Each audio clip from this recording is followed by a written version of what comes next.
tentukan berapa jumlah butir soal. Yang keempat, sebarkan jumlah butir soal per pokok bahasan.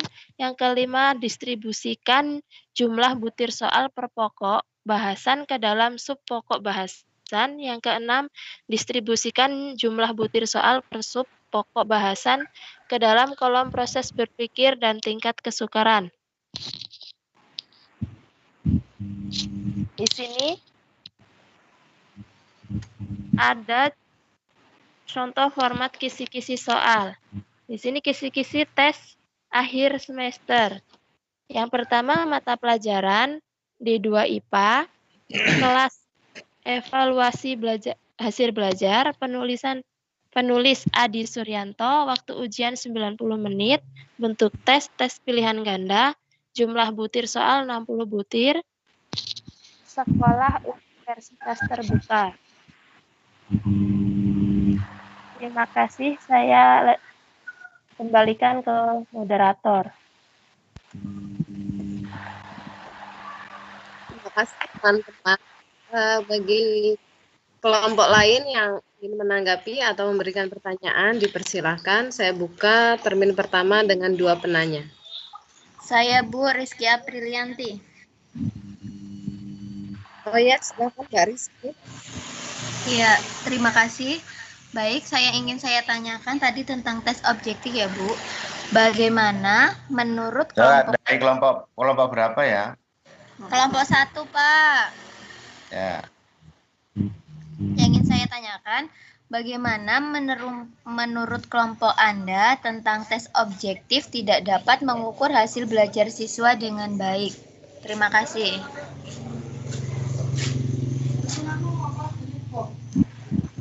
Terima kasih, Mbak. Saya ulangi lagi pertanyaannya. Bagaimana menurut kelompok 2 tes objektif tidak dapat mengukur hasil belajar? Begitu ya, Mbak ya? Belajar siswa dengan baik. Oh iya, belajar siswa dengan baik. Terima kasih. Untuk pertanyaan yang kedua, dipersilahkan.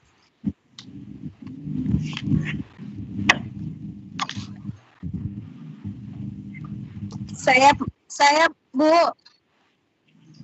Iya, dengan siapa? Dengan Ibu Wangyu. Oh iya, Ibu Wangyu. Coba jelaskan dari kelompok Ibu. Saya dari kelompok berapa ya, lupa. Kelompok aja lupa. Kelompok 6 ya? Dari kelompok 6. Iya ya. Pak, Wangyu Desa. Iya, Wangyu Desa Via. Coba jelaskan kelemahan dan keunggulan dari tes menjodohkan dan jelaskan secara sistematis awal dari cara membuat tes menjodohkan. Terima kasih.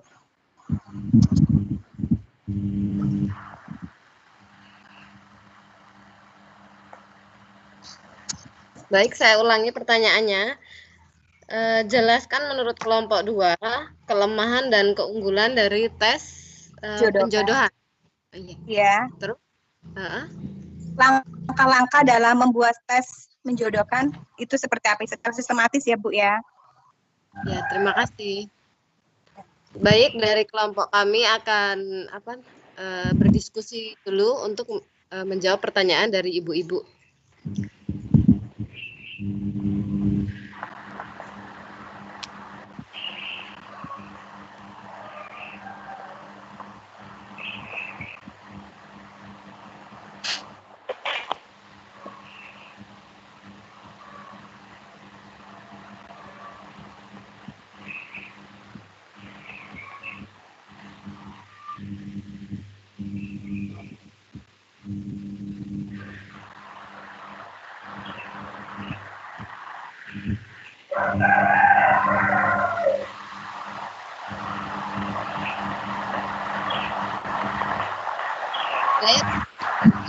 Moderator akan mencoba menjawab dari pertanyaan Bu Rizky dari kelompok 1. Bagaimana menurut kelompok 2 tes objektif kok tidak bisa untuk mengukur hasil belajar siswa secara maksimal?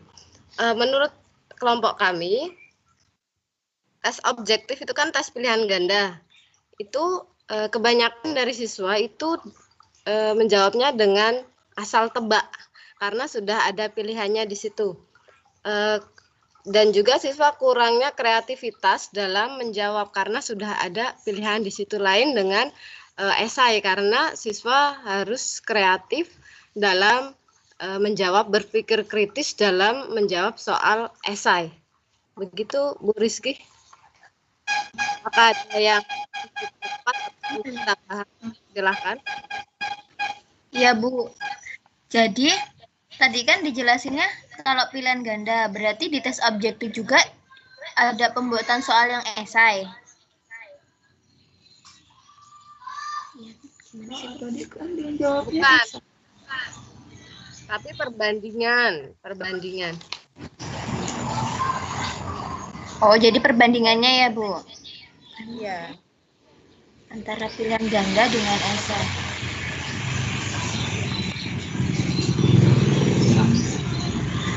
Bisa diulang lagi, Bu?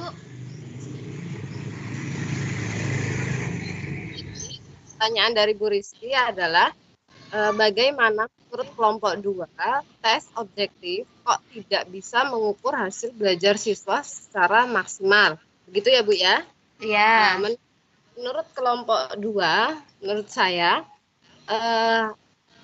tes objektif tidak dapat mengukur secara maksimal. Kenapa? Karena kalau tes objektif itu tes pilihan ganda. Jadi siswa kebanyakan dengan hal tebak karena sudah ada pilihannya A, B, C atau D.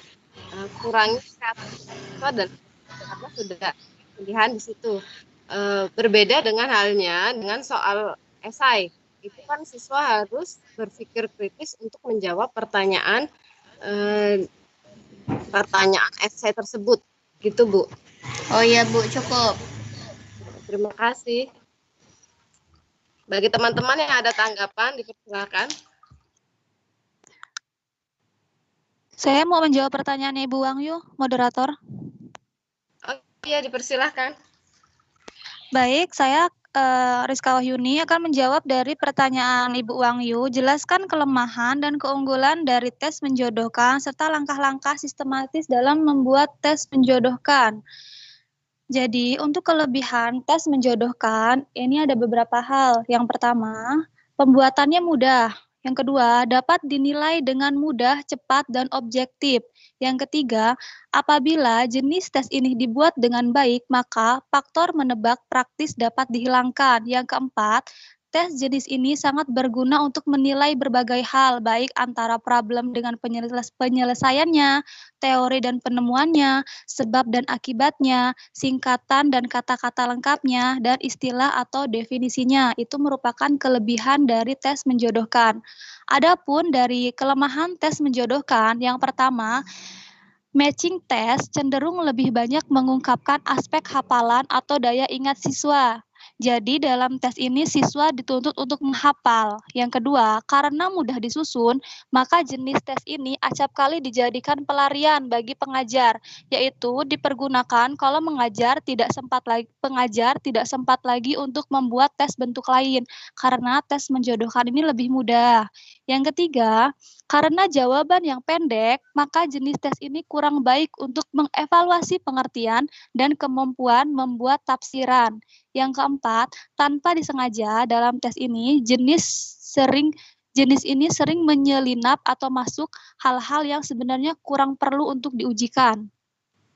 Untuk langkah-langkah sistematis dalam membuat tes menjodohkan, yang pertama, perlu adanya petunjuk yang jelas tentang bagaimana menjawab tes menjodohkan. Seperti misalnya sebelum membuat tes menjodohkan itu di atasnya, misalnya berilah tanda panah pada jawaban yang benar, atau isikan jawaban A dan B pada samping jawaban, dan lain sebagainya, tergantung menurut soalnya dan guru membuat perintahnya seperti apa. Yang kedua, pada setiap kolom sebaiknya diberi label untuk lebih menjelaskan petunjuk. Sama, ini lebih lebih spesifik lagi karena diberi label. Yang ketiga, item-item dalam tes menjodohkan sebaiknya homogen.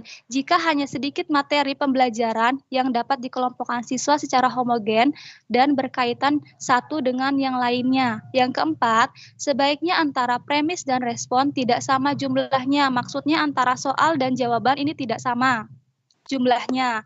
Yang keempat, yang kelima, untuk setiap jumlah item menjodohkan sebaiknya antara 4 sampai 8 item.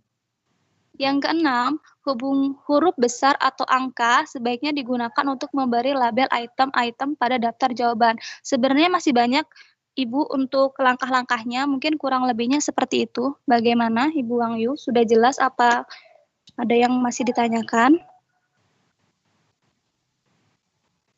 Halo, cukup Bu, cukup jelas. Ya, terima kasih. Saya kembalikan ke moderator. Terima kasih Mbak Rizka atas jawabannya. Terima kasih untuk penanya termin pertama. Saya buka kembali termin kedua dengan 2 penanya. Dipersilahkan. Iya, Saya, Bu. Mbak. Saya, Bu. Halo. Coba kalau Ika. ini videonya dibuka ya, biar Oh iya, Pak. Dipersilahkan yang ingin bertanya. Tika, Bu. Bu Tika, silahkan Bu Tika. Iya. Saya ingin menanyakan tentang tes uraian itu bisa nggak Bu untuk mengukur belajar yang kurang tepat atau yang tidak dapat diukur dengan tes objektif? Bisa nggak tes uraian itu mengukur hasil belajar yang kurang tepat pada siswa atau yang tidak dapat diukur dengan tes objektif?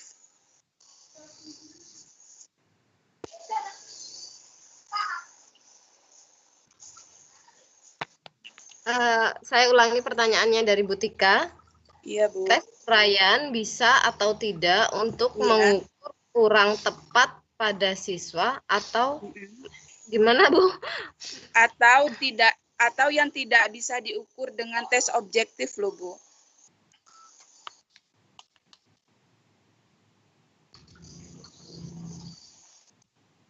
Bu Tika dari kelompok berapa ini? Kelompok 1, Pak. Tes uraian bisa atau tidak mengukur secara tepat hasil belajar siswa atau tidak dapat mengukur hasil belajar Atau siswa. tidak dapat diukur. Nggak tidak dapat diukur dengan tes objektif. Oke, terima kasih. Untuk penanya yang kedua dipersilahkan.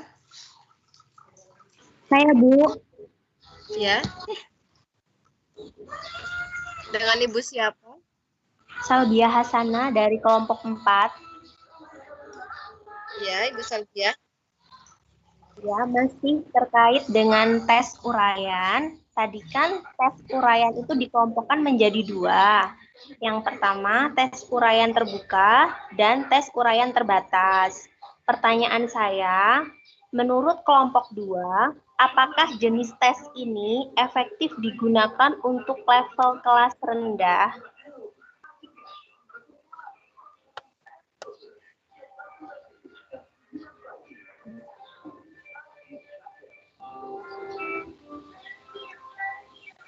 Baik, pertanyaan dari Bu Salbia, saya ulangi kembali. Apakah menurut dari kelompok 2, tes uraian tadi dikelompokkan menjadi 2, yaitu tes terbuka dan tes terbatas. Apakah tes ini dapat digunakan di level kelas rendah? Begitu ya, Bu ya? Efektif, bukan dapat. Apakah tes ini efektif digunakan di kelas rendah? Ya, terima kasih. Kelompok 2 akan berdiskusi. Harap menunggu sebentar. Terima kasih.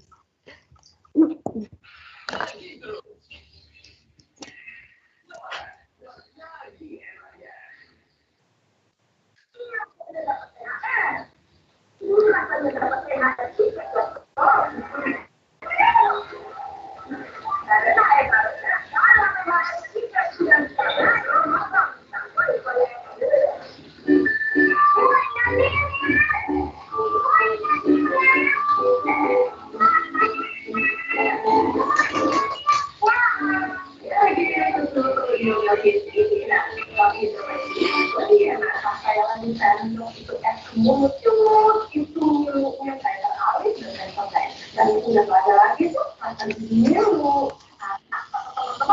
ingin jawab. Ya, dipersilakan. Saya izin menjawab dari pertanyaan Mbak Ika ya. Itu soal atau tidak untuk mengukur hasil belajar yang tidak dapat diukur dengan tes objektif ya. Iya, Kalau Bu. untuk yang tidak ini mute-nya di itu mau kedengaran ada suara di belakang itu. Nah, menurut kelompok kami, di sini tes uraian bisa untuk mengukur hasil belajar yang tidak dapat diukur dengan tes objektif. Tadi ada di keunggulan tes uraian, salah satunya yaitu tepat digunakan untuk mengukur hasil belajar yang kompleks yang tidak dapat diukur dengan tes objektif. Nah, dari keunggulan di situ sudah dijelaskan bahwa tes uraian bisa juga digunakan untuk mengukur hasil belajar yang tidak dapat diukur dengan tes objektif. Gimana Mbak, bisa diterima atau mau? Iya, Bu. Iya. Bisa, Bu. Berarti tes uraian itu bisa ya digunakan untuk mengukur hasil belajar siswa? Bisa. Ya. Terima kasih, Bu.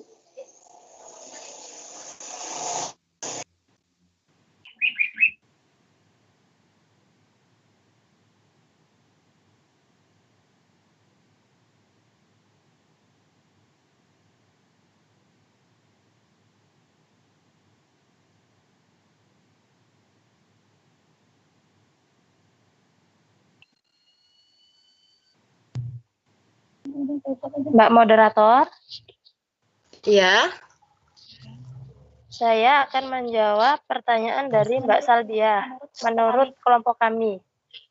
Dengan siapa ini ya? Ini Rizka Rani, Pak. Oke. Ini pertanyaannya, apakah jenis tes terbuka dan tertutup ini efektif digunakan oleh kelas rendah gitu ya? Pertanyaannya. Terbuka dan terbatas, Mbak. Oh, terbuka dan terbatas.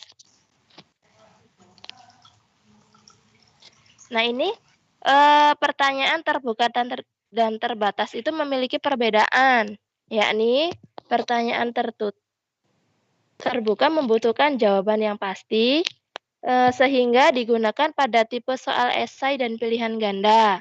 Sedangkan pertanyaan terbatas membutuhkan jawaban lebih dari satu. Misalnya, kenapa terjadi gempa dan tsunami di Jepang? Nah, ini otomatis pertanyaan terbuka ini menghasilkan banyak jawaban dari tiap individu. Terus pertanyaan terbuka juga hanya diterapkan pada kelas tingkat tinggi yang memerlukan analisis. Jadi ini efektif ya, Mbak. Kalau di kelas rendah, tergantung soalnya. Bagaimana, Mbak Salbia? Maaf Mbak, tadi disampaikan untuk soal pilihan ganda ya? Pilihan dan ganda dan esai, uraian. Oh, iya. Jadi bisa 2 soal, Mbak. Nah, kan kalau Bagaimana? Ya, yang saya baca, tujuan dari tes ini yaitu pembelajaran yang mengembangkan proses berpikir tinggi seperti analisis, sintesis, dan evaluasi. Tadi Mbak menyampaikan disampaikan di kelas tinggi, kemudian jawabannya disampaikan bisa digunakan di kelas rendah. Bisa dijelaskan lebih rincinya lagi nggak, Mbak? Maksudnya seperti apa? Ya, sebentar ya, Mbak.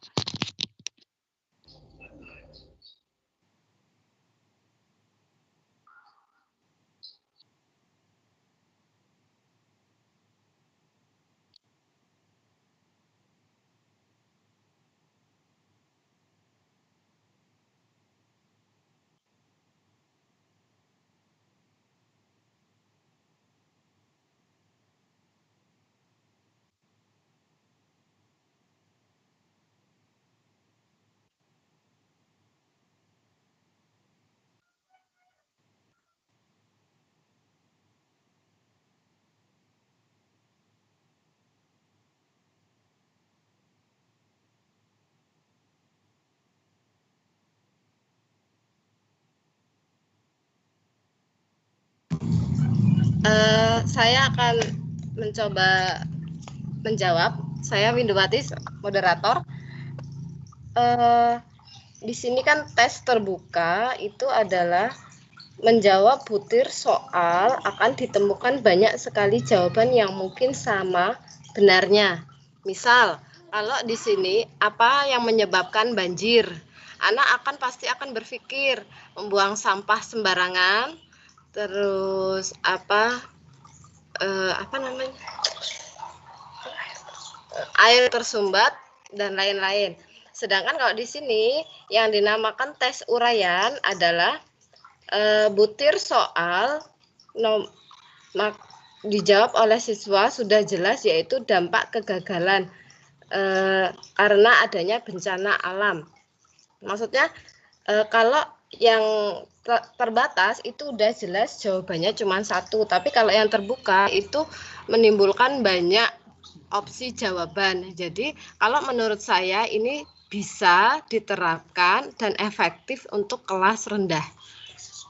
Disesuaikan dengan kemampuan siswa yang ada di kelas rendah.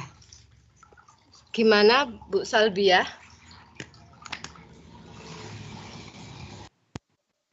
Baik Bu, cukup jelas. Terima kasih. Terima kasih dari Bu Tika dan Bu Salbiah. Bagaimana Bapak? Apakah akan dibuka termin ketiga atau sudah cukup? Ya, karena dua-dua biasanya kan satu termin tiga penanya. Ini kan termin pertama dua-dua, berarti bisa sekali lagi untuk satu termin lagi. Oke, saya buka termin ketiga dengan 2 penanya. Bagi teman-teman yang ingin bertanya dipersilahkan.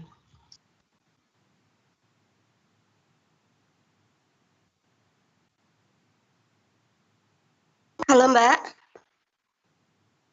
Iya, dengan Halo. siapa? Iya, halo. Saya Sri Wahyuningsi. Dari kelompok Sri berapa Mbak? Dari kelompok 6. Dari kelompok 6. Ya, dipersilahkan pertanyaannya. Iya. Begini Mbak, ini tentang tes menjodohkan. Videonya mana videonya? Ya ini Pak. Ya. Ya. Tentang tes menjodohkan. Jadi kemarin sebelum ujian, Dinas Kabupaten Pringsewu itu kan mengadakan pelatihan untuk guru-guru kelas 6. Nah, pada pelatihan tersebut berisi tentang bagaimana cara membuat soal sesuai dengan standar AKM atau asesmen kompetensi minimum. Nah, di sana pada prakteknya adalah pada soal menjodohkan itu antara pernyataan dengan jawaban itu jumlahnya sama. Sedangkan pada kelompok yang tadi Mbak sampaikan, antara pernyataan dan jawaban itu lebih banyak jawabannya. Sebenarnya mana yang lebih ideal digunakan untuk anak SD? Yang diterapkan sama kedinasan saat ini atau yang memang ada di buku evaluasi pembelajaran ini? Dan alasannya kenapa? Terima kasih.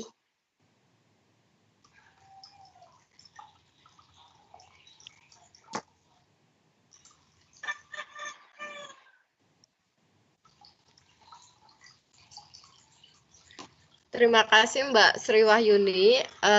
Baik, saya ulangi lagi pertanyaan dari Bu Sri Wahyuni. tentang menjodohkan. Ibu Sri Wahyuni setelah melakukan pelatihan untuk pembuatan soal kelas 6 itu bersama dinas itu bagaimana membuat soal menjodohkan antara pertanyaan dan jawaban itu dengan jumlah yang sama itu dari dinas. Ya, Aku evaluasi itu lebih banyak jawaban, begitu ya Mbak ya? iya. Kalau yang tadi saya dengar dari penuturan kelompok Mbak, lebih banyak jawaban daripada pernyataan. Iya. Jadi jumlahnya tidak sama. Mana yang lebih ideal Mbak? Lebih mana yang ideal, sama atau tidak ya? Ya. Terima kasih. Untuk pertanyaan kedua dipersilahkan.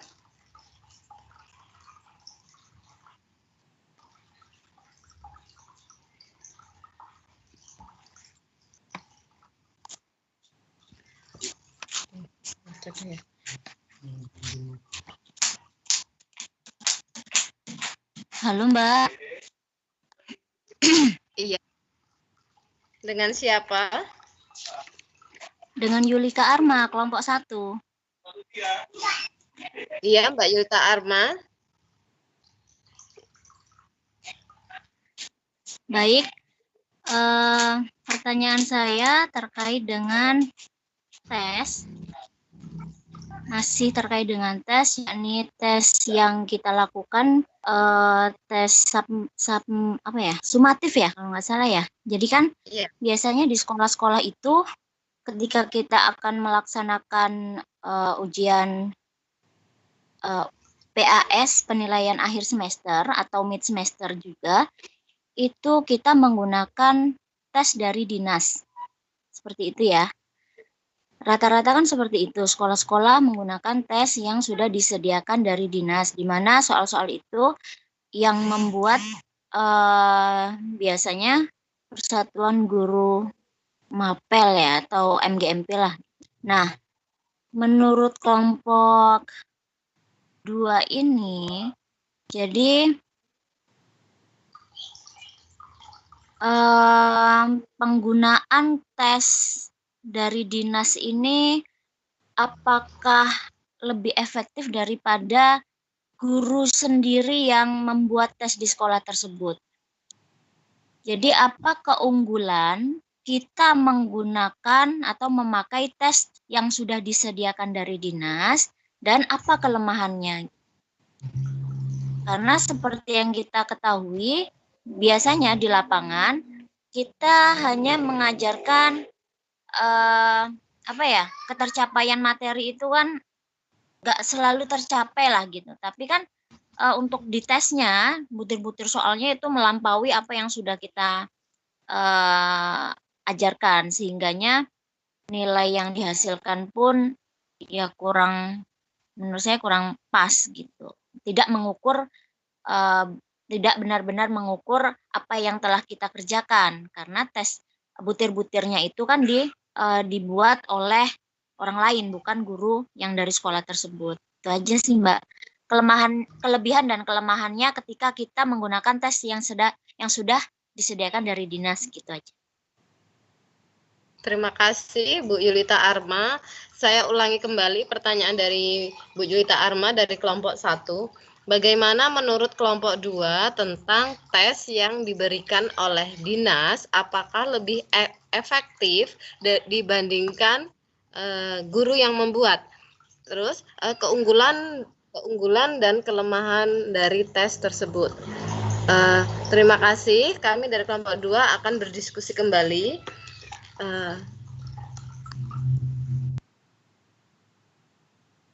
Baik, moderator. Iya. Saya Rizka Wahyuni dari kelompok 2 akan menjawab pertanyaan dari Ibu Sri Wahyuningsih mengenai tes menjodohkan yang tadi sudah disampaikan. Baik, Ibu. Tadi kan intinya pertanyaannya kalau Ibu sudah melakukan di dinas itu karena kelas 6. Mungkin karena saya tidak mengikuti pelatihan tersebut, karena saya masih baru dan mengampu kelas rendah, mungkin saya di sini akan menjawabnya. Kalau tadi Ibu kan mengatakan kenapa kalau di dalam tes menjodohkan dievaluasi itu soal dan jawaban itu lebih banyak jawaban, sedangkan menurut dinas itu jawabannya harus sama seperti itu kan ya Bu, dan saya menanggapinya gimana? Kalau di buku evaluasi di modul 2.24 ini kan memang kalau dievaluasi di sini ada 4 soal dan jawabannya ada 7. Menurut saya mungkin kalau dievaluasi kenapa menerapkan 4 soal dan jawabannya 7, ini menurut saya mungkin untuk mengecoh siswa. Jadi misalnya kalau misalnya jawabannya ada 4, pasti jawabannya otomatis ada di antara 4 ini. Tapi kalau misalnya soalnya ada 4 dan jawabannya ada 7, berarti kan ada 3 yang tersisa. Jadi siswa itu lebih kayak berpikir lagi. Kalau menurut di buku evaluasi pembelajaran yang jawabannya lebih banyak dari soal. Sedangkan kalau di dinas mungkin dipersempit lagi untuk memudahkan siswa dalam menjawab. Misalnya soalnya ada 4, ya otomatis jawabannya ada 4. Jadi mungkin lebih memudahkan kalau menanggapinya. Videonya coba dibuka, Ya, jadi kalau menanggapinya dari dinas dan dari evaluasi,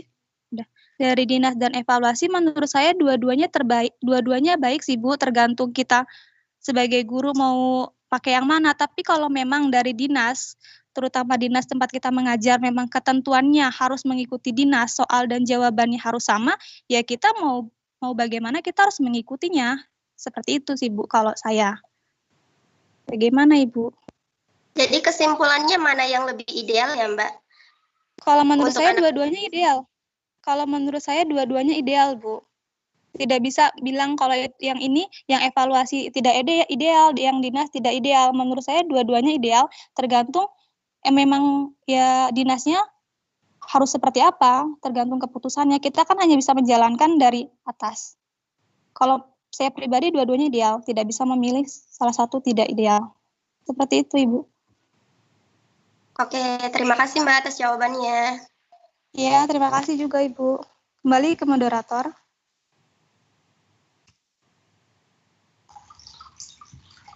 Terima kasih Mbak Rizka yang sudah menjawab. Menurut saya yang dikatakan oleh Mbak Rizka itu benar, dua-duanya ideal. Kenapa? Karena dari dinas pun itu sudah melalui pemikiran yang matang gitu. Sedangkan di buku evaluasi ini kan lebih banyak jawabannya, sehingga siswa akan lebih kritis kembali dalam menjawab, karena ini dua-duanya bisa diterapkan untuk pembelajaran di sekolah begitu. Untuk jawaban kedua, bagi teman-teman kelompok 2 yang sudah memiliki jawaban, dipersilahkan.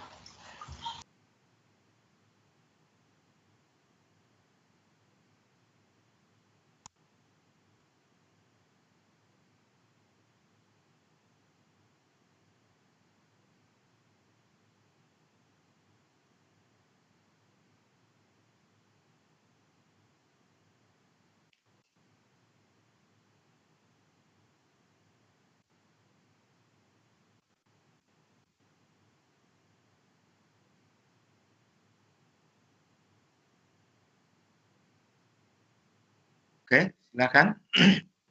Sebelum yang lain nanggapi, saya ya tak nanggapi yang punya Bu Sri Wahyuni ya. Ini bapak-bapaknya nggak ada yang suaranya ini, mana? Mas-masnya ini. Halo? Halo? Iya Pak. Iya Pak. Kayaknya kok bapak-bapaknya nggak ada suaranya ini. Nah ini, apa namanya, dari Bu Sri Wahyuni. Kalau ini malah saya justru artinya baru mendengar ini ya, karena kebetulan Mbak Sri Wahyuni yang ikut rapat ya ke dinas tentang apa namanya, soal menjodohkan. Baru kan ini mungkin nanti jadi masukan saya juga ini, kebetulan kan saya tahun kemarin ya, yang soal semester kemarin itu kan ketika saya habis apel dengan Pak Sekdis, dengan Pak Kadis, kemudian lengkap di dinas, itu saya sempat menanyakan ke Pak Iswanto, kebetulan itu Pak Kasih ya, masalah soal yang saya sampaikan ini, walaupun saya tidak berkecimpung di SD atau di SMP, tetapi masalah soal yang dikerjakan, saya sempat memberi masukan, tolong untuk apalagi kaitannya dengan sekarang ini pembelajaran daring di masa pandemi. Nah, ini kan untuk materi SKKD yang disampaikan di sekolah ini kan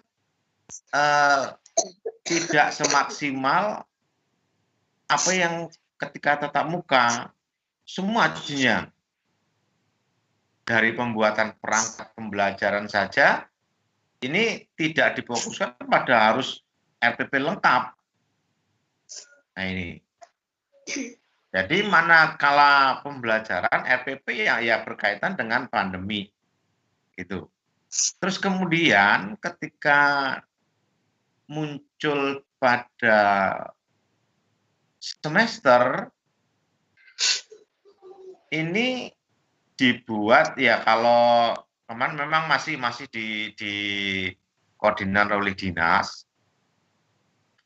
Ini kaitannya dengan soal, maka walaupun saya tidak berkecimpung di sana, tapi saya ada beberapa yang melihat soal, saya sampaikan kepada beliau, tolong dilihat lagi, dievaluasi lagi, dianalisis kembali tentang soal yang dibuat, seperti itu.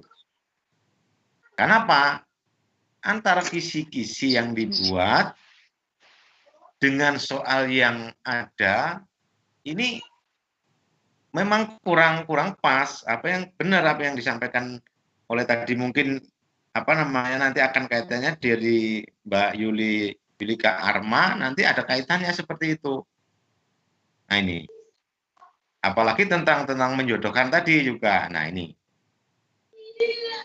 nah tentang menjodohkan nanti saya tanyakan ke Pak Is di dinas. Ini acuannya dari dinas ini, aturannya ini memang ada apa sudah berubah. Kalau kita kan sebagai di sini membahas ya yang ada di modul. Nah di modul ini ternyata kan pembuatan soal menjodohkan itu kan antara pernyataan dengan pertanyaan itu kan jawaban itu lebih banyak daripada jawaban daripada yang dipertanyakan, gitu, lebih dari satu atau mungkin lebih dua. Kenapa? Itu jelas kalau yang ada di sini tujuannya itu jelas. Kenapa dibuat tidak sama? Tadi sudah disampaikan sama Mbak siapa tadi ya, yang Mbak Pariska apa siapa yang, karena kalau lebih dari satu itu akan membuat siswa itu akan lebih berpikir secara lebih luas, gitu ya, lebih berpikir kembali. Contohnya ketika tinggal satu pertanyaan, nah di situ masih ada dua pilihan. Nah, anak ini kan dibuat untuk berpikir kembali.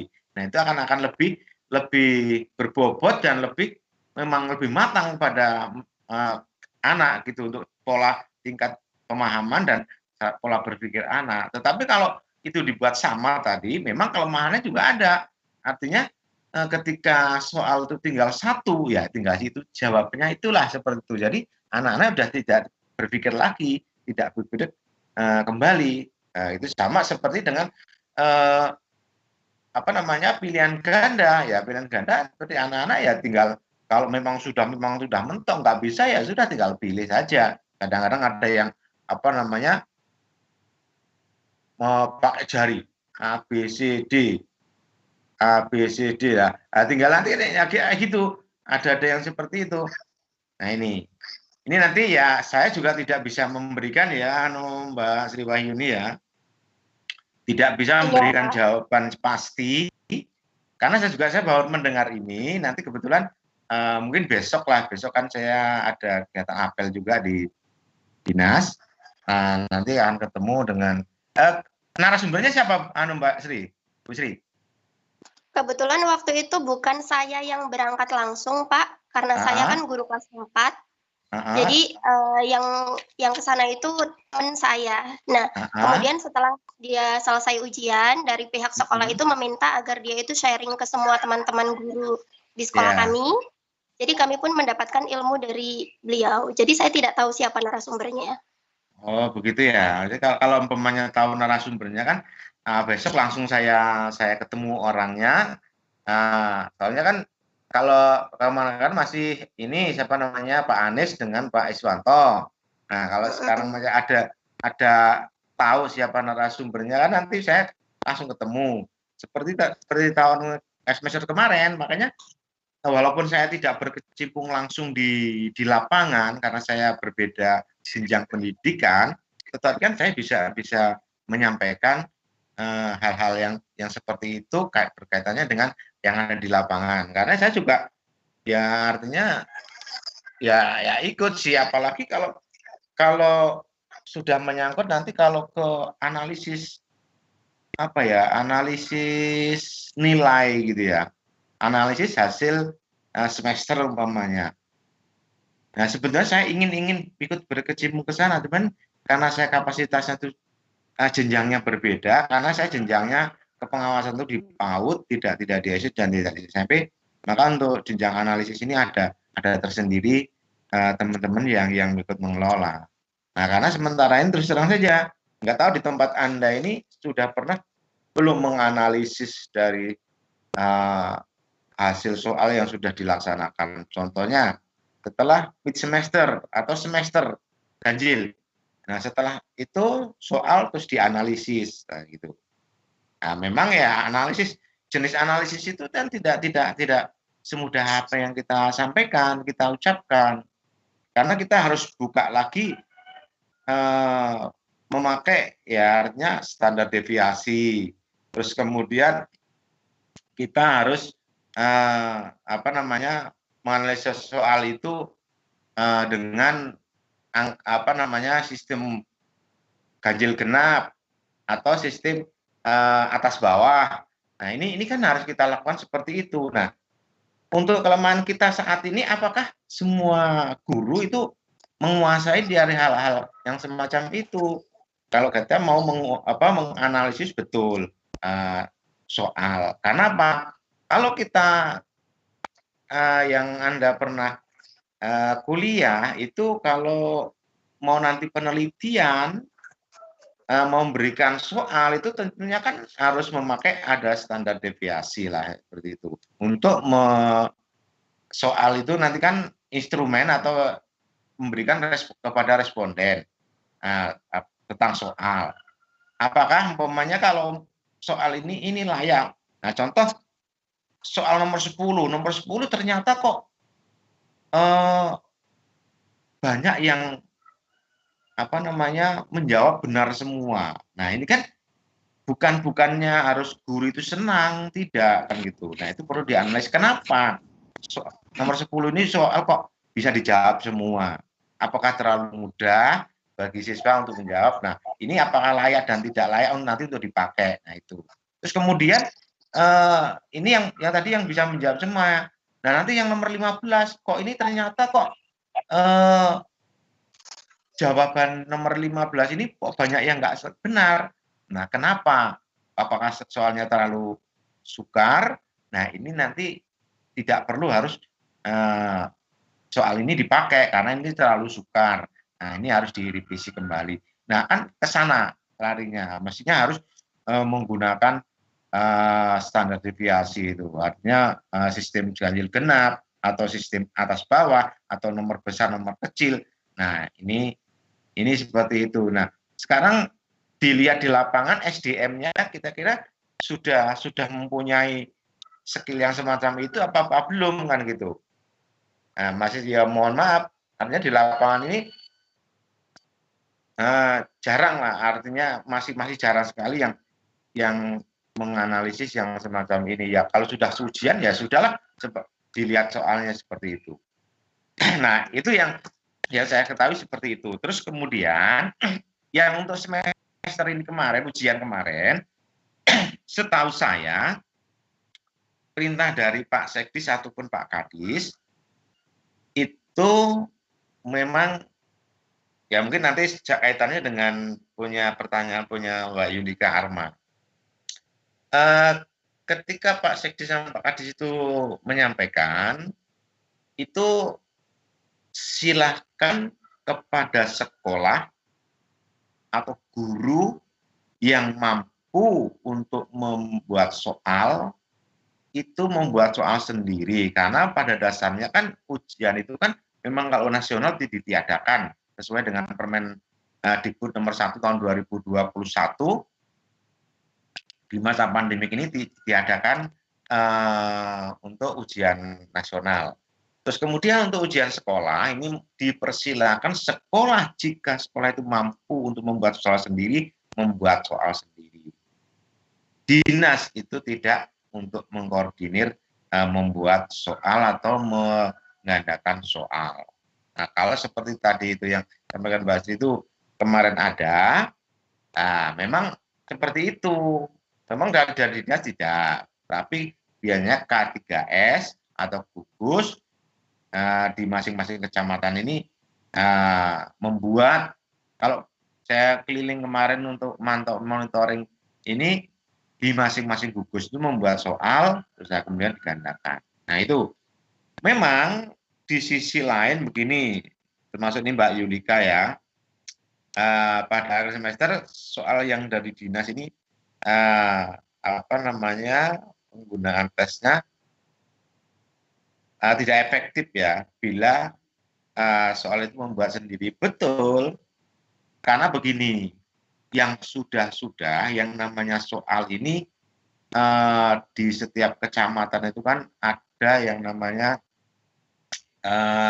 KKG atau di SMP itu MGMP. Nah ini per masing-masing mata pelajaran ini itu tidak menjadi satu, umpamanya diambilkan matematika dari Kecamatan Sukarjo, Kecamatan Pringsewu ini jadi satu, itu tidak. Yang selama ini, umpamanya mau ujian, nah yang membuat soal matematika ini mungkin dari Gadingrejo, nah nanti kasihkan ke dinas. Terus kemudian nanti yang IPS itu nanti dari Ambarawa, kasihkan ke dinas. Kemudian bahasa Indonesia dari Sukoharjo. Nah ini masing-masing mata pelajaran ini dibuat per kecamatan, dibuat oleh KKG, oleh kecamatan. Nanti yang mengkoordinir itu dinas yang berjalan waktu itu seperti itu. Maka kenapa itu tidak efektif? Ya kalau efektif dan tidak efektif itu yang tahu memang guru masing-masing.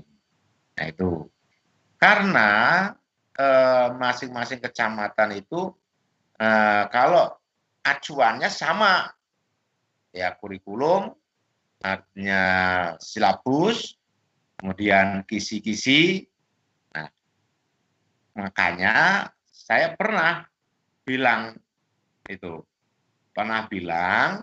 ke teman-teman, ini mestinya di perencanaan pembuatan soal ini harus kisi-kisi itu juga direncanakan, dipersiapkan kan gitu. Jadi jangan begitu ini hanya soalnya yang dibawakan, kisi-kisinya tidak dibawakan. Nah, mestinya kan ada setelah itu dibuat ada tim khusus. Tim apa? Tim analisis dari kisi-kisi itu sesuai enggak dengan apa yang sudah diajarkan SKKD-nya pada tema-tema yang sudah disampaikan. Nah, itu mestinya ada seperti itu. Ya dari tidak melenceng antara apalagi kan kalau tematik. Nah, ya, apalagi kalau udah bicara tematik susah lagi. Kalau udah bicara tematik, ada yang ngajar di kelas enggak? Yang sudah tematik di kelas ini? Halo? Halo? Ada, Iya, Pak. Halo. Nah, ada yang ngajar di kelas tematik. Boleh nanti kalau saya umpamanya ada seperti ini langsung saya apa namanya ada yang enggak ini langsung apa komentar juga enggak apa-apa. Jadi dia diam lama nanti ada manggil-manggil. Jadi begitu apalagi kalau sudah menyangkut tentang tematik. Karena apa? Karena saya berapa ya? Artinya di masa waktu K13, waktu tematik itu di ini kan kebetulan saya juga ikut keliling itu apa namanya ngasih apa namanya sebagai narasumber tentang tematik itu dari seluruh Kabupaten Pringsewu. Ini sangat susah sekali. Karena apa? Di tematik itu tidak bisa serempak. Mungkin di kecamatan lain temanya sudah sekian, di kecamatan lain baru mau ini. Jadi soal itu tidak bisa sama. Nah, seperti itu. Nah, oleh karena itu dari teman-teman ini ya apa ya? Saya katakan dari mulai untuk meter ini ya dari dinas sudah mempersilahkan untuk membuat soal sendiri gitu ya Mbak Yulia itu ya, Yulika Arma.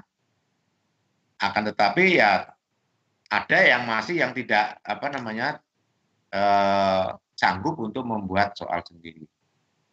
Saya kira itu apa namanya tambahan saya Mbak Sri Wahyuni dengan Yulika. Nanti kalau Mbak Sri Wahyuni ya tolong kalau corong umpamanya ini ada temannya nanti di WA ke saya, nanti narasumbernya siapa nanti saya sampaikan. Ya Mbak Sri ya? Iya, baik Pak. Nanti Terima kasih.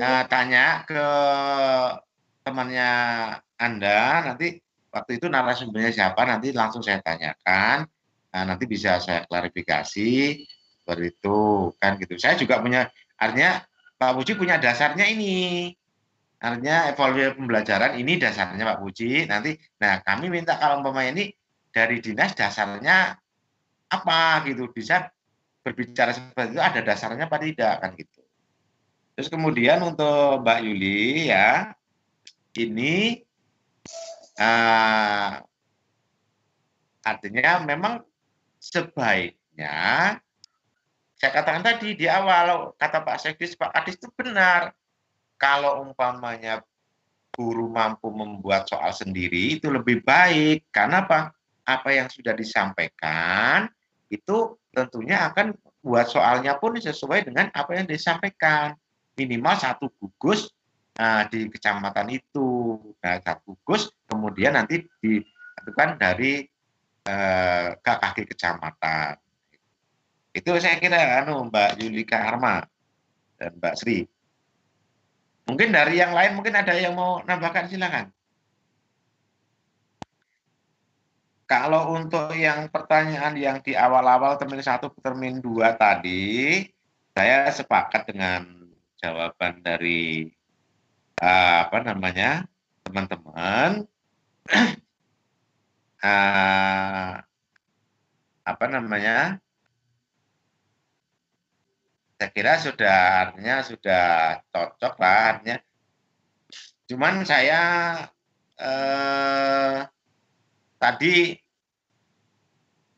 yang pertama tadi ya, artinya untuk yang tes ISAE tadi ya, tes ISAE.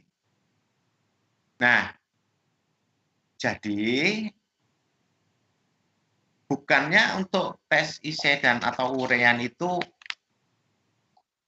apa tadi ya yang dari Mbak Rizky Aprilia itu untuk mengukur hasil belajar siswa dengan lebih baik apa ya? Apa tadi? Mbak Rizky. Mbak Rizky Rizky tadi Aprilia itu, tadi. iya, pertanyaannya bagaimana menurut kelompok 2 tes objektif tidak dapat mengukur hasil belajar siswa secara maksimal, begitu Pak? Oh, yang tes objektif ya. Oke, tadi udah dijawab tadi panjang lebar. Yang tadi yang ISE tadi yang siapa tadi ya? Mbak petik ISE tadi. Kelompok 4 ya, itu tidak lebih efektif apa ya? Cuma Mbak Salbiah tadi ya. Dari Mbak Salbiah. Nah, begini, tes ISE itu sebetulnya lebih itu udah apa ya? Tes yang sudah dilaksanakan memang dari pertama mungkin dari sudah apa ya? Tes yang memang dilaksanakan udah dari zaman dahulu ya kalau tes itu. Kalau menurut saya justru malah berbeda. Nah, kalau saya berbeda, justru yang semacam tes ISE, tes urean ini akan memberikan satu apa namanya pola pemikiran siswa itu lebih mengarah kepada pengeluaran ide-ide yang ada di dalam diri siswa itu. Jadi untuk perkembangan pola berpikir itu akan lebih bagus. Kalau kita dibandingkan dengan soal-soal yang menjodohkan, pilihan ganda, nah itu. Nah, maka kalau kemarin itu yang untuk tahun ini, maka kan dari dinas juga mengharuskan itu ketika membuat soal itu tidak hanya pilihan ganda. Nah, artinya membuat soal jawabannya itu lebih dari satu. Nah, contohnya jawaban nomor 1 ini pilihannya itu jawaban A dan B benar, atau jawaban B dan D itu benar, atau jawaban A, B, C, D, nah itu benar semua. Nah ini kemarin kan disampaikan seperti itu, jawabannya lebih dari satu.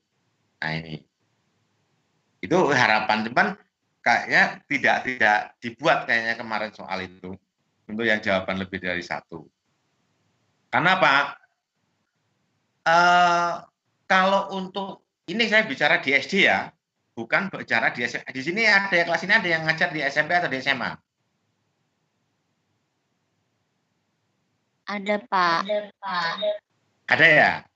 Nah, mohon maaf kalau untuk di kelas sekolah dasar, memang kalau saya katakan dengan beliau, kalau saya berargumentasi, walaupun saya memang tidak berkecimpung dengan itu ya, saya katakan sekali lagi, Pak Puji itu tidak berkecimpung masalah ini karena jenjang yang Pak Puji awasi ini berbeda, jenjang di PAUD ya, bukan tidak PAUD kan nggak ada soal. Kalau jenjang SMP dan SMA mungkin kalau pilihan lebih dari satu itu mungkin masih sudah bisa berjalan begini dalam artian pemahaman mereka di kelas SMP dan SMA itu sudah memahami. Tapi kalau untuk jenjang di SD ini pemahaman anak sekolah dasar ini belum nyampe ke sana. Maka kan saya di kurikulum 13 yang pernah ikut mempelajari K13 ini untuk di SD ini bukan lagi pengenalan konsepnya, tetapi pemahaman konsep di K13 itu. Di mana letak pemahaman konsep? Jadi itu ada mengidentifikasi, menganalisis, mencoba, menalar, dan sebagainya. Bahkan tidak hanya di jenjang SD, jenjang PAUD pun K13 sama, menganalisis, mengidentifikasi. Hanya perlu diketahui nih, seorang guru Anda. Jadi menganalisisnya di tingkat sekolah menengah, di sekolah atas atau pertama, beda cara menganalisis di tingkat sekolah dasar. Mengidentifikasi, mendeskripsikan, menalarkan juga itu berbeda. Penalaran anak SD dengan penalaran SMP, penalaran SMA itu berbeda-beda. Contoh nih tadi yang saya katakan, jawaban lebih dari satu. Nomor 1, itu ketika anak seorang SMP atau SMA, jawabannya sudah diperintahkan, jawaban nomor 1, A dan C benar.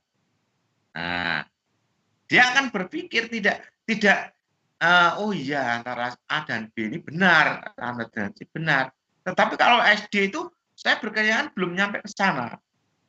Kenapa saya Pak Puji mengatakan demikian?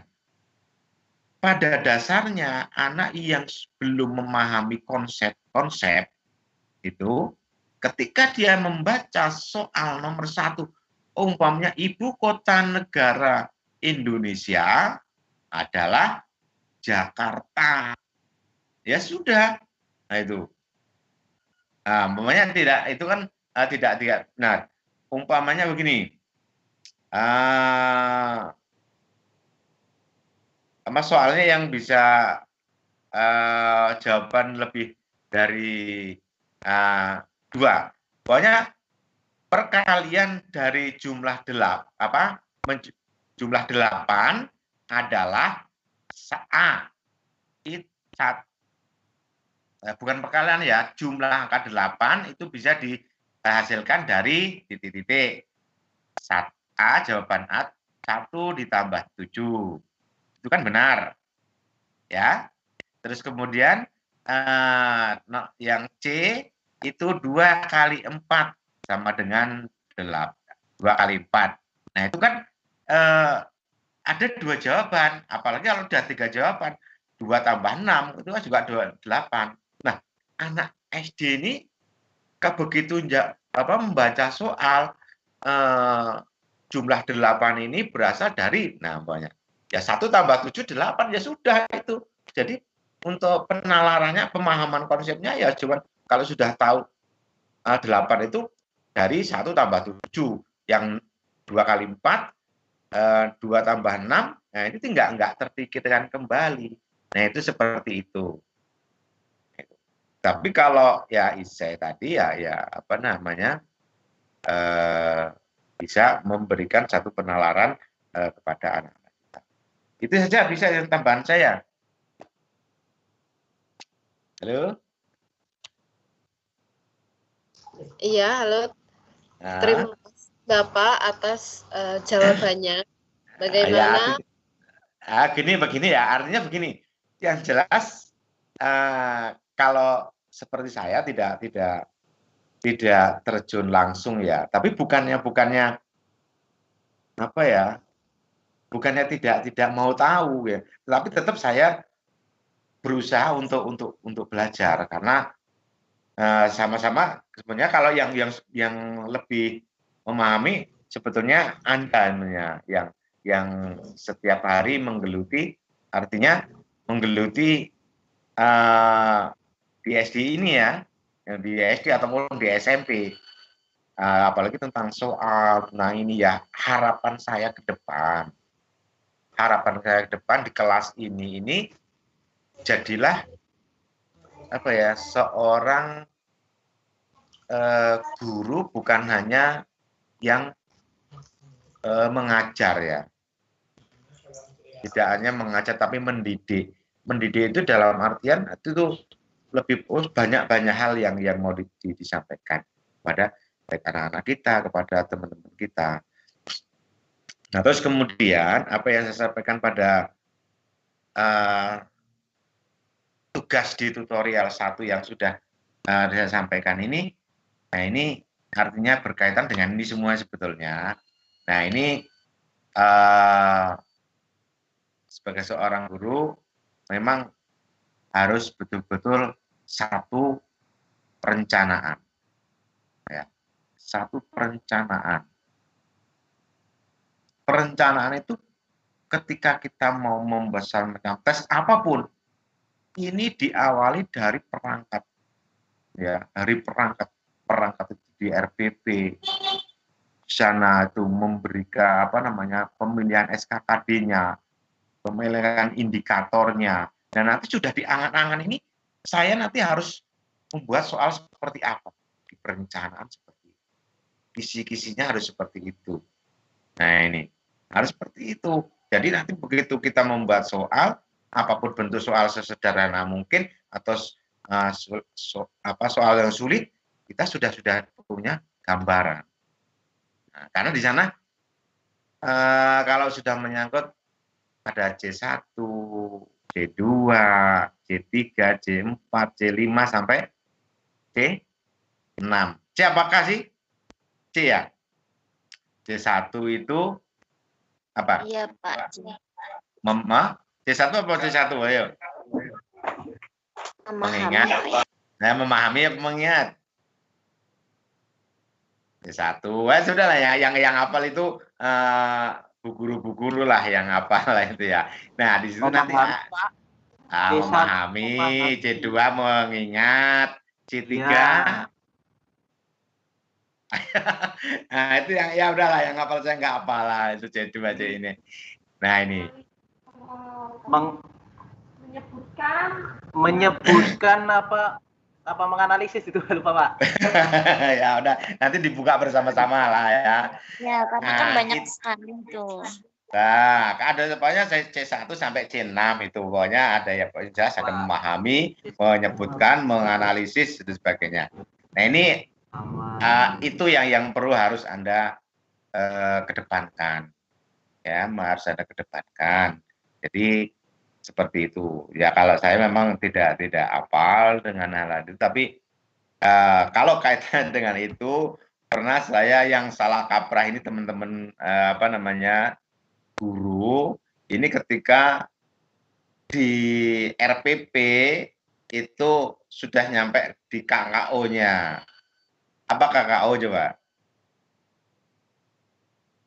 Apa KKO?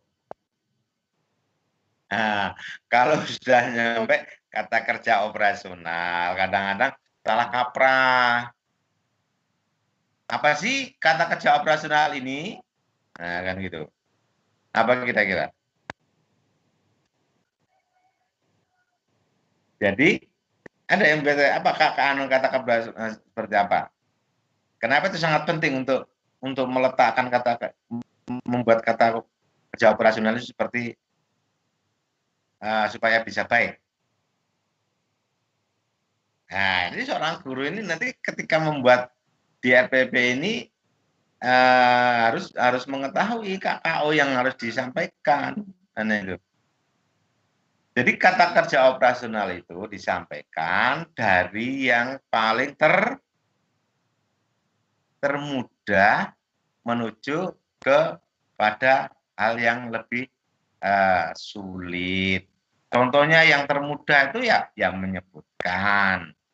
Anak menyebutkan apa, terus anak bisa membedakan. Nah, baru nanti sampai menganalisis, mendeskripsikan, terus dan lain sebagainya itu. Ini KKO. Tapi kadang-kadang tahu-tahu wah mentang-mentang sudah ini anak dapat mendeskripsikan atau menganalisis pertumbuhan tanaman jagung, nah itu kan. Nah, ini kan nggak pas ini.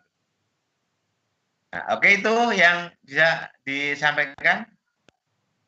Ini waktu masih ada sekitar 20 menit. Kalau mungkin masih ada yang mau ditanyakan, silakan. Dari kelompok 2.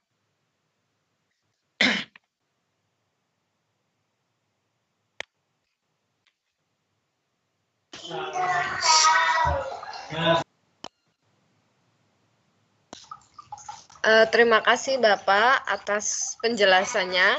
Bagi teman-teman yang ingin bertanya, masih ada waktu. Dipersilakan atau dicukupkan saja, Pak? Oke. Oke, dicukupkan untuk ditutup dari kelompok 2. Silakan. Terima kasih atas perhatiannya teman-teman yang sudah bersinergi. Kami dari kelompok 2 mohon maaf bila ada kesalahan dalam penyampaian dan kekurangan dalam menjawab dari pertanyaan. Kami akhiri. Assalamualaikum warahmatullahi wabarakatuh. Waalaikumsalam warahmatullahi wabarakatuh. Nah, ini saya tambahkan ya. Jadi walaupun ini ada beberapa yang belum ngumpul tugas, ya nanti silahkan untuk dirikan. Bahkan ya kemarin juga ada yang mungkin salah persepsi ya untuk melihat soalnya itu jauh dari ini kan, saya katakan tak suruh melihat soalnya. Nah ini ternyata kita juga yang ini juga ya masih juga ya tidak bisa menganalisa tentang soal. Nah tadi karena ini saya bicara dengan Pak Guru dan Bu Guru yang secara tidak langsung itu terjun ke sekolah-sekolah, maka tidak salah kalau saya menyampaikan untuk perbaikan pola pembelajaran, pola pendidikan, penyampaian terhadap anak-anak didik kita melalui kelas ini. Anda sebagai ujung tombak nanti di di sekolah masing-masing, rubah pola-pola yang lama. Artinya begini, ketika membuat satu perangkat pembelajaran, tidak hanya asal yang penting saya membuat perangkat pembelajaran. Tolong hindari hal yang semacam ini. Kenapa? Banyak di antara teman-teman kita di luar sana itu yang beranggapan yang penting saya ngajar ada perangkat pembelajaran yang berupa RPP. Nah itu, mau itu RPP download, mau RPP itu yang sudah jadi, yang kebanyakan teman-teman kita itu maunya yang sudah jadi. Nah ini, maka dulu saya walaupun tidak saya berkecimpung di ini, pernah saya tolak di Sukoharjo habis-habisan itu. Ada yang mau menjual perangkat pembelajaran yang sudah jadi, saya tolak sampai dengan rapot-rapotnya ini. Akhirnya dulu nggak ada yang berani ngambil. Karena apa? Yang namanya sesuatu yang sudah seperti itu, apalagi sudah ada CD-nya, sudah ini, tidak akan membuat orang itu lebih baik, akan lebih merosot. Nah, kenapa? Karena sudah ada yang memang bagus seperti itu.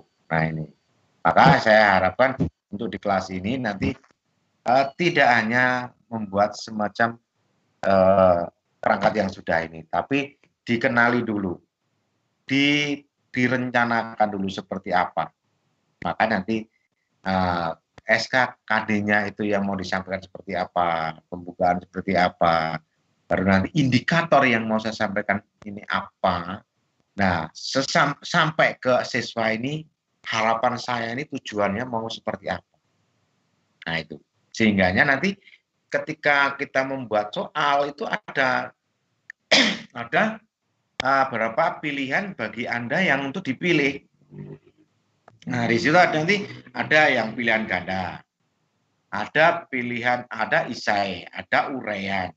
Nah, ini jadi untuk menentukan soal ini itu sangat menentukan sekali perencanaan itu dari awal, begitu. Jadi tidak asal-asal kan gitu. Nah, nanti untuk dari semua SKKD-nya itu nanti akan saya memberikan soal berapa, terus kemudian kalau pilihan ganda ini mau berapa pilihannya. Nah, ini. Terus kemudian apa namanya? Yang tadi yang saya ingat tadi yang apa terbatas dan tidak terbatas masalah yang apa ya ISE itu tadi ya. Nah, saya ingat itu untuk apa namanya dari siapa tadi yang jadi ingat untuk yang ini yang terbatas dan karena apa hasil yang disampaikan oleh kita ke anak-anak itu kalau kita sudah betul-betul apa ya dimaksimalkan ya hasilnya nanti tentunya akan bisa maksimalkan. Nah itu karena apa kalau sudah dari awal itu direncanakan terus kemudian prosesnya itu dilaksanakan dengan baik terus kemudian nanti akan menghasilkan sesuatu yang kita memberikan kepada anak-anak kita sesuatu yang dihasilkan. Oke, itu aja tambahan saya. Mudah-mudahan dia menjadi guru yang hebat, menjadi guru yang apa namanya kreatif untuk kedepannya bagi anak-anak kita yang bisa anak-anak kita itu bisa berpikir kritis, berpikir logis, berpikir analisis, sehingganya apa yang kita sampaikan itu bisa mengena apa yang jadi tujuan kita. Oke, itu aja yang saya sampaikan. Kalau tidak ada yang mau ditanyakan. Sampai saat ini 24 ada yang enggak tercover ini di sini. 23. Oke, saya absen dulu. Rahmawati ada? Rahmawati.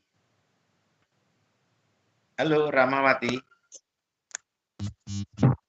Tidak ada ya, dari tadi nggak ada.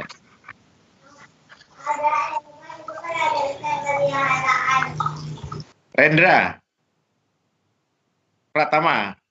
Rendra Pratama, lu. Rendra. Rendra. Ada nggak nih? Ya, Pak.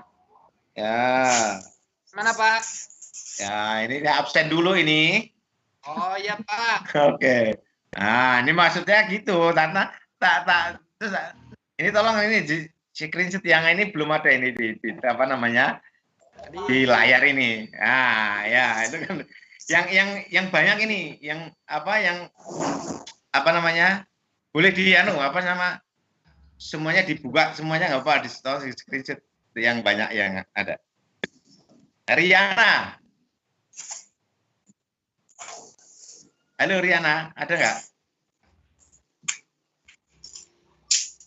Riana nggak ada ini Riana ini. Ada Pak Riana. Ada.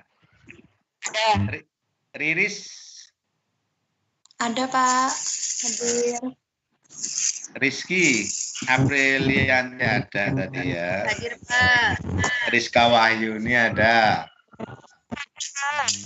Rizka Rani. Hadir. Ruwati. Hadir Pak. Salbiah, Salbiah ada. Sepa. Hadir Pak. Oke. Sekarayu. Hadir Pak. Hadir. Jangan protes lagi ya, udah dimasukkan kemarin.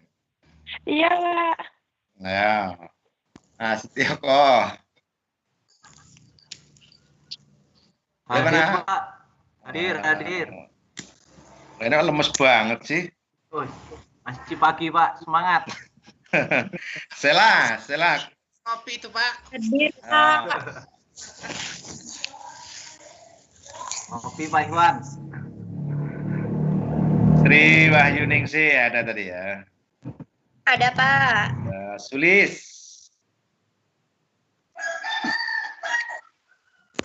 Karena tak screenshot malah anu.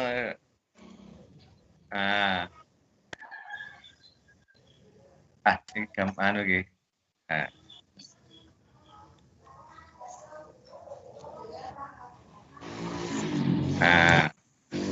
Tadi sampai mana? Tika.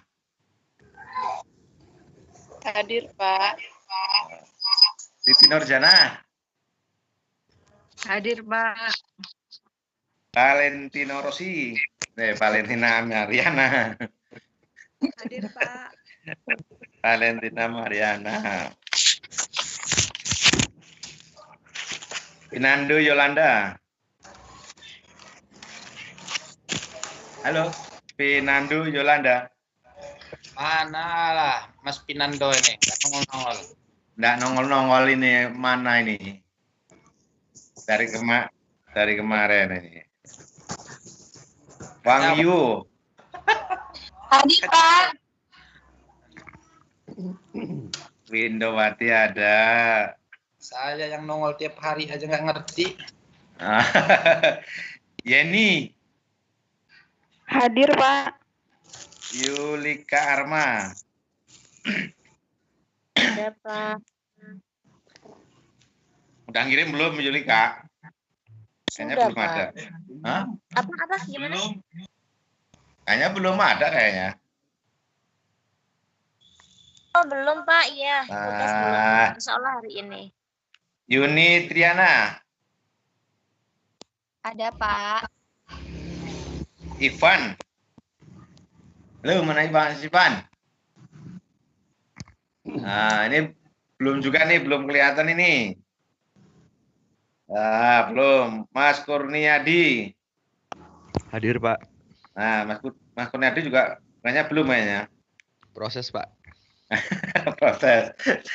Berarti udah buka LMS saya. Iya, Pak. Hah? Udah dibuka LMS di laman LMS saya. Iya, Pak. Oh, ya artinya walaupun artinya di situ tanggal ini kalau bisa ya boleh dipercepat. Nah, itu ya. Baik, Pak. Ada kemarin yang siapa ya kemarin yang sudah masuk ke LMS kemarin. Ya, mohon maaf sebetulnya harusnya mulai dari hari ini ya. Hari ini ya itu bisa diupload ke ke laman LMS. Ya, kemarin sudah saya ingat dari awal dicoba supaya ada pengerjaannya lebih santai karena ini juga di bulan puasa, mungkin banyak juga pekerjaan dari tutor-tutor yang lain ya. Mungkin saya tahu lah artinya banyak juga pekerjaan yang membutuhkan konsentrasi dan disambi-sambi. Itu aja kalau yang tidak ada mungkin sedikit dari saya kalau yang saya sampaikan. Mungkin dari Pak Ketua ada yang mau disampaikan dari teman-teman? Hah? Ya. Pak, maaf. Halo.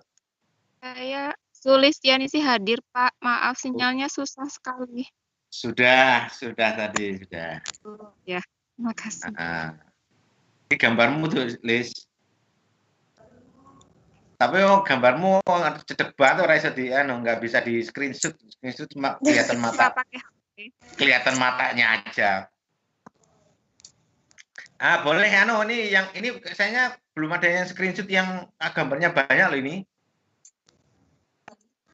Yang pakai kayaknya belum kelihatan loh, Mas. Belum kelihatan. Oh ya, oke. Terima kasih teman-teman.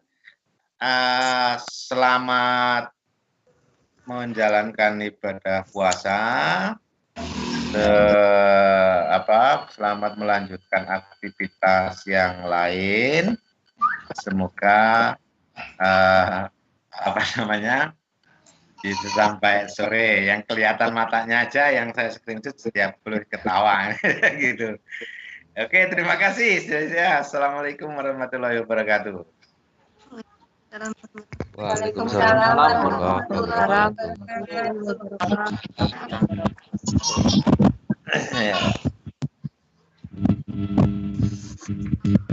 Masih ada apa namanya perkuliahan lagi? Masih ada 2 ya. Sampai sore ya, Mbak? Sampai jam berapa? Jam 3, Pak. Sampai jam 3. Ya. Ya, sama dengan Pak Puji ya, sampai jam 3.